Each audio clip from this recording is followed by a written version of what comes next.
Hello friends, welcome back to my academy. So friends, आज हम पढ़ेंगे राष्ट्रीय आय का लेखांकन। ठीक है कि राष्ट्रीय आय का लेखांकन किस प्रकार होता है और जीडीपी, जीएनपी, एनएनपी, एनडीपी ये सब चीज़ें क्या होती हैं।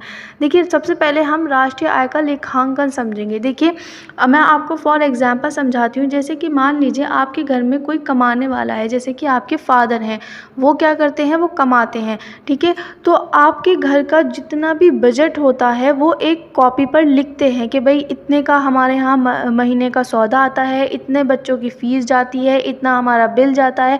ठीक है, तो वो सब एक चीज़ पेपर पर लिखते हैं, फिर उसका टोटल करते हैं। ठीक है, तो वो क्या होता है कि हम लोग एक बजट तैयार करते हैं। ठीक है, उसी को जब हम बड़े लेवल पर लिखेंगे तो वो हमारा राष्ट्रीय आय का लेखांकन होता है कि हमारे देश के अंदर कितनी चीज़ों का उत्पादन हुआ, कितनी चीज़ों का निवेश हुआ, कितनी चीज़ों में विनियोग हुआ। तो यही चीज़ जो हम बड़े लेवल पर करते हैं, हम उसे राष्ट्रीय आय का लेखांकन कहते हैं। ठीक है, यानी कि नेशनल इनकम अकाउंटिंग। ठीक है, देखिए अब हम पढ़ेंगे जीडीपी क्या होता है। देखिए, जीडीपी को हम सकल घरेलू उत्पाद यानी कि ग्रॉस डोमेस्टिक प्रोडक्ट कहते हैं। सॉरी, ये टाइपिंग मिस्टेक है, यहाँ पर डोमेस्टिक है, नेशनल नहीं है।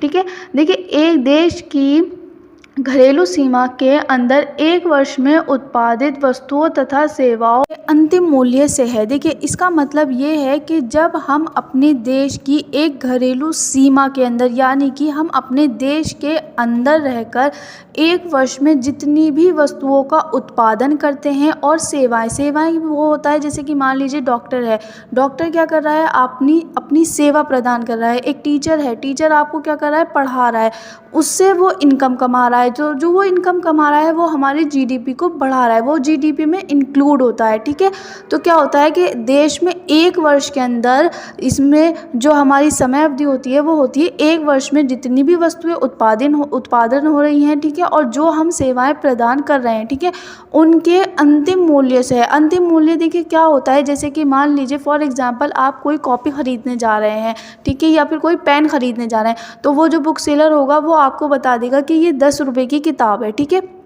तो आप पूरा उसका अंतिम मूल्य देंगे। अब उसमें कितने रुपए का पेज लगा, कितने रुपए की इंक लगी, कितने रुपए के पिन लगे, इन सब से आपका कोई मतलब नहीं है। वो जो अंतिम मूल्य आपको बताएगा कि ये इतने रुपए की फाइनल बुक है, आप उसका अंतिम मूल्य देंगे।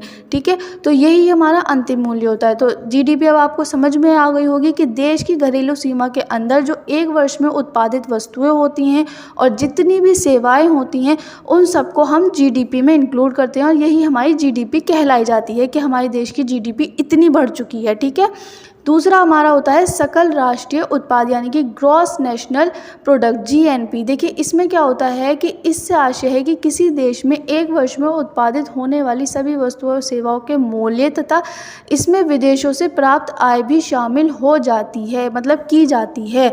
देखिए, सबसे पहले हम क्या पढ़ रहे थे, ग्रॉस डोमेस्टिक प्रोडक्ट, यानी कि एक घरेलू सीमा के अंदर जो हम प्रोडक्शन कर रहे थे वो हमारा जीडीपी में शामिल होता है। जीएनपी में क्या होता है कि अब हम राष्ट्र की बात करेंगे, यानी कि बड़े लेवल की बात करेंगे।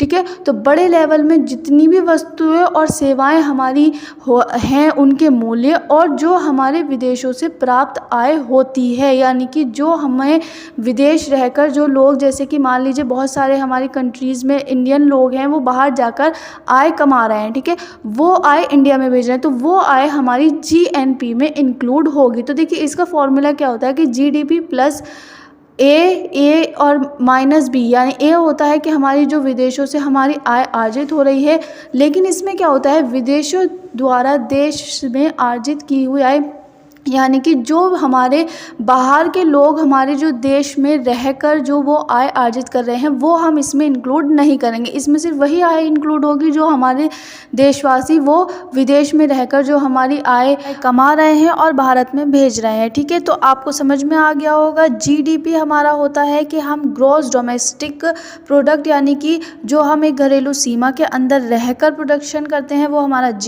डीपी में आ जाता है। और जीएनपी में हमारा आता है कि जो हम नेशनल लेवल पर जो हम वस्तु और सेवाएं होते हैं उनके मूल्य को इंक्लूड किया जाता है, और जो हमारे विदेशों से आय प्राप्त की जाती है वो भी हमारी जीएनपी में शामिल की जाती है। ठीक है, देखिए अब हम पढ़ेंगे शुद्ध राष्ट्रीय उत्पाद यानी कि नेट नेशनल प्रोडक्ट। देखिए जैसे जीएनपी होता है ऐसे ही एनएनपी होता है। देखिए इसमें क्या करेंगे हम, जीएनपी में से माइनस डेप्रिसिएशन को घटाने से हमें शुद्ध राष्ट्रीय उत्पादन या आय प्राप्त हो जाती है। देखिए डेप्रिसिएशन क्या होता है, ये होता है कि जब जैसे कि मान लीजिए किसी भी वस्तु का ख़राब हो जाना यानी कि कोई घिस जाती है, उसका मूल्य ह्रास हो जाता है। ठीक है, जैसे कि मान लीजिए आपने 10 वस्तुओं का उत्पादन करा, ठीक है, तो 10 में से आपकी लाने ले जाने में, ट्रांसपोर्ट में 2 या 3 वस्तुएं ख़राब हो गई, तो वो आपका डेप्रिसिएशन में चला जाता है। ठीक है, फिर आप जीएनपी में से जैसे कि मान लीजिए 10 में से आप उन